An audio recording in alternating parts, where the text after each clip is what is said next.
Ready to put up some points? I am. Let's do it. Let's go get that ball back.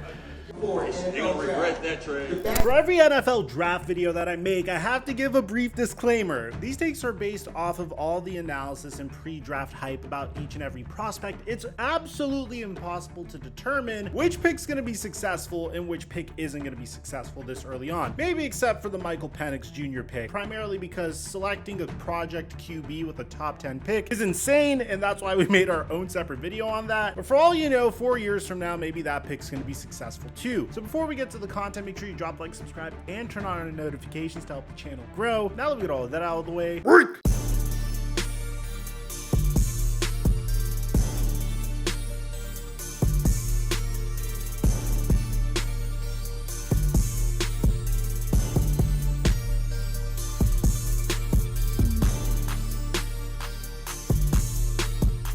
check 1 2 1 2. What's going on, everybody? I feel a lot of pain for Buffalo Bills fans because after another postseason that was ended at the hands of the Kansas City Chiefs, there are questions about how you're going to improve this roster. And unfortunately for Bills fans, throughout the offseason, this team wasn't looking to improve immediately. As a matter of fact, they were trying to shed as much salary as they possibly could. Rightfully so. At a specific point, you need to pay back your debts. And that was what the offseason looked like for the Buffalo Bills. And I'm not saying that the Buffalo Bills are destined to fail as a result of it, but moving on from players like Jordan Poyer, Tre'Davious White, Mitch Morse, and Siran Neal had to have been a tough pill to swallow. And right when you thought it couldn't get any more difficult for the Buffalo Bills, they decided to trade their top wide receiver to the Houston Texans. Now, I know what Buffalo Bills fans are going to say here. In retrospect, it doesn't look like the worst decision here. If you take a look at Stefon Diggs' statistics last year, the moment Joe Brady took over, he wasn't nearly as much of a factor as he was during the Ken Dorsey era. I mean, after starting the first 6 weeks with only one game where he didn't go for triple-digit receiving yards, Stefon Diggs failed to match that level of output from week 7 to 17. And the biggest evidence of this was when the Buffalo Bills faced off against the Kansas City Chiefs in week 13. Stefon Diggs was targeted 11 times, but only came up with 4 receptions and 24 yards. The next week, he had 4 receptions for 48 yards. And the week after, he had 5 receptions for 29 yards. Stefon Diggs was just clearly not a huge part of the Buffalo Bills game plan anymore once Joe Brady came to town. James Cook was. So it didn't make a lot of sense to continue paying Stefon Diggs this gigantic sum of money, especially as he was going into his age 30 season. And on top of that, if you're in this scenario where your wide receiver 1 isn't giving you nearly as much production as he once was, why not look to the NFL draft to find a brand new wide receiver who could potentially be your wide receiver 1 that you don't have to pay a gigantic sum of money for? Well, that's what the Kansas City Chiefs were hoping for, especially because Stefon Diggs' final game with the Buffalo Bills was a 3-reception, 21-yard showing despite getting 8 targets. The craziest part about this was when the Buffalo Bills were looking for teams to trade Stefon Diggs to, they said any team was on the table except for the Kansas City Chiefs. No, seriously, this isn't something I'm digging up in the gutter of Twitter or Instagram or TikTok. This is coming to us from Chris Sims. From what I know, Stefon Diggs was allowed to seek a trade from anybody in the league except the Kansas City Chiefs. That's what I've been told by multiple people. He was allowed to do that. The Chiefs were the only team they weren't going to trade to. And then we get to the NFL draft, and there's no question about it. The Buffalo Bills need to spend a first-round pick on a potential wide receiver 1. You hit on that wide receiver 1 with your first-round pick, and you get a wide receiver 1 on a rookie scale contract for the next 5 years. If it's in the second round, then it's going to be a wide receiver 1 for the next 4 years on a rookie scale contract. So no matter what, the Buffalo Bills desperately needed to select a wide receiver. And they did something that was very odd. I mean, NFL fans were clowning the Buffalo Bills for this. A little bit of a history lesson. During the 2017 NFL draft, the Buffalo Bills traded down with the Kansas City Chiefs to allow the Chiefs to trade up to number 10 so they could select Patrick Mahomes. This is a move that the Buffalo Bills are probably regretting to this day. So you would think that they would think twice before helping out their rival that practically ends their season each and every year in the NFL. But no, once again, in the 2024 NFL draft, Buffalo Bills helped the Kansas City Chiefs. There's no question about it. Xavier Worthy is one of the fastest prospects we've ever seen in NFL history, running a 4.21 40-yard dash. His route running is jaw-dropping. So rightfully, if you're the Buffalo Bills, you do anything that you possibly can to ensure that the Kansas City Chiefs don't get this guy. Because the Chiefs have been consistently ending your season throughout the Josh Allen and Patrick Mahomes era. The last thing you want is for them to potentially get the next coming of Tyreek Hill. But no, as a matter of fact, the Buffalo Bills helped the Kansas City Chiefs get Xavier Worthy. The Chiefs traded from number 32 to number 28 and gave up number 95 and number 221 to Buffalo in order to do it. Buffalo sent back number 28, 133, and 248. And fans had a field day with this. I mean, Chiefs get the fastest receiver in the draft, and it's in the trade up with the Bills. You can't make this up. The trade with Kansas City was booed loudly here. Just don't get why they would trade with the team they can't beat in the playoffs and give the Chiefs a chance to add a lightning fast wide receiver. Buffalo, you fools. New Heights made sure that everyone remembered what happened the last time the Chiefs traded first round picks with the Buffalo Bills. And man, the craziest part about this is Xavier Worthy's family made this a point of emphasis the moment he was drafted. Watch. You're gonna regret that trade. The back-to-back Super Bowl champions, Kansas City Chiefs, select